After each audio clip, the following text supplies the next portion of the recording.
గల్లీ నుంచి ఆస్కార్ లెవెల్కి వెళ్ళిన హైదరాబాదీ సింగర్ రాహుల్ సిపుల్గంజ్ మీద కేసు అయితే ఫైల్ అయింది.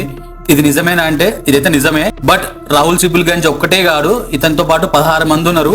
బట్ ఇతను సెలబ్రిటీ కాబట్టి ఇతని ఫోటో ఫ్రంట్ పేజ్ లో పెట్టి చాలా టీవీ ఛానల్స్ అయితే ప్రజెంట్ చేస్తున్నాయి. బట్ రాహుల్ సిపుల్గంజ్ ఒక్కటే కాదు, ఇతనితో పాటు ఇంకా చాలా మంది ఉన్నారు. అండ్ రాహుల్ సిపుల్గంజ్ మీద కేసు ఫైల్ అవ్వడానికి కూడా డీటెయిల్ గా మాట్లాడుకుందాం. కొత్తగా చూసే వాళ్ళు వీడియోని లైక్ చేసి ఛానల్ సబ్స్క్రైబ్ చేసి పెట్టుకోండి.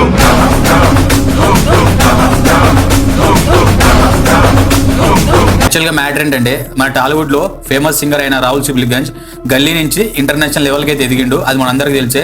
అండ్ ఆస్కార్ స్టేజ్ మీద నాటు నాటు పాట పాడి కూడా మన ఇండియన్ ఇంటర్నేషనల్ లెవెల్ లో ప్రజెంట్ చేసిండు. ఈవెన్ అది కూడా మన అందరికి తెలిసే. Even Bigg Boss season 3 winner, title winner కూడా. సో ఇంత క్రెడిబిలిటీ అవుతుంది. బట్ ఓపెన్ గా మాట్లాడుకుందాం ఒక విషయం. సో రాహుల్ సిపుల్గంజ్ కేసులు గొడవలు కొత్త ఏం కాదు. లాస్ట్ 10 years నుంచి అయితే ఏదో ఒక న్యూస్ లో ఆయన కనబడుతూనే ఉంటాడు. ఈవెన్ బార్ల ఫైటో లేకపోతే పబ్ లో ఫైటో. సో ఇదంతా ఆయన పర్సనల్, సో అదైతే మనకు అనవసరం. బట్ ఇప్పుడు తన మీద కేసు అయితే ఫైల్ అయింది. ఈ ఇష్యూ మనకు డీటెయిల్ గా తెలవాలంటే కొంచెం బ్యాక్ స్టోరీ కూడా తెలవాలి. రాహుల్ సిపుల్గంజ్ ఉన్నాడుగా, తన ఒక నాహి బ్రాహ్మణు అయితే ఇంటర్ క్యాస్ట్ మ్యారేజ్ అయితే చేసుకున్నాడు. సో తనైతే రెడ్డి అంట. సో వాళ్ళ తమ్ముడు ఉన్నంట. సో ఆ అమ్మాయి వాళ్ళ తమ్ముడు. సో అంటే రాహుల్ సిపుల్గంజ్ కి బామ్మర్ది అవుతాడు. ఈవెన్ అతని పేరు కూడా రాహులే అండ్ అతని పేరు రాహుల్ రెడ్డి. సో అతనికి సంబంధించిన స్టోరీ ఇది. అందులో అయితే ఒక బావగా మద్దతు ఇవ్వకపోతే ఇతని మీద కూడా కేసు ఫైల్ చేశారంట. వైజాగ్ లో ఎంఈపీ పోలీస్ స్టేషన్ లో కేసు అయితే ఫైల్ అయింది. ఈవెన్ ఎఫ్ఐఆర్ కూడా ఫైల్ చేశారు. ఆ కేసు ఎందుకు ఫైల్ చేశారంటే, సో ఈ రాహుల్ రెడ్డి అనే వ్యక్తి ఎవరైతే ఉన్నారో రాహుల్ సిపుల్గంజ్ వాళ్ళ బామ్మర్ది, అతనితో ఒక అమ్మాయితో రిలేషన్షిప్ లో ఉన్నారు. సో వాళ్ళు కొన్ని రోజులు రిలేషన్షిప్ లో ఉన్నారు.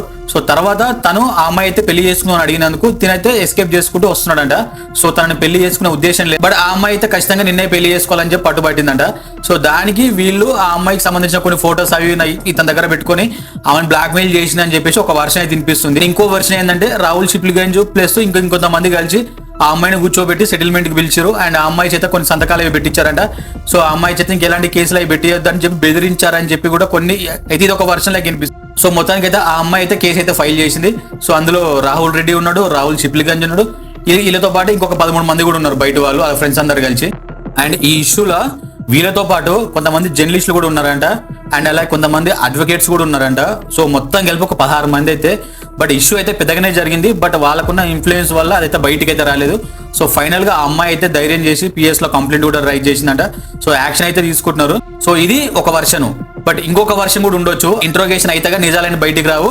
అప్పటి వరకు ఇవన్నీ ఒక ఆరోపణలే, ఎందుకంటే ఇవి ప్రూవ్ అయిన దగ్గర ఇవన్నీ ఆరోపణలే. సో ఈ ఆరోపణలు కాబట్టి దీని మీద చేసేది ఏముండదు.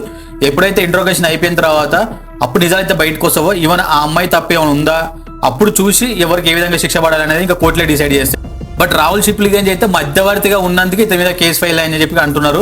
సో చూడాలి అతను ఓన్లీ మధ్యవర్తి వరకే ఉన్నాడా లేకపోతే ఇంకేమన్నా డీప్ ఇన్వాల్వ్ అయినా అని చెప్పేసి ఇంట్రోగేషన్ అయితే కానీ తెలుస్తుంది. బట్ ఇప్పటి వరకు అయితే తనైతే ఎలాంటి రెస్పాన్స్ అయితే ఇవ్వలేదు. ఈవెన్ ఇంత ఇష్యూ జరిగినా కూడా తన ట్విట్టర్లో కానీ లేదంటే ఫేస్బుక్లో కానీ దేంట్లో కానీ ఒక ట్వీట్ కూడా వేయలేదు, అసలు రెస్పాండ్ కూడా కాలేదు.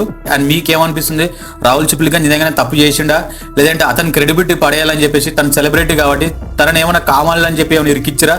సో మీకు ఏమనిపిస్తుందో కామెంట్లో మెన్షన్ చేయండి.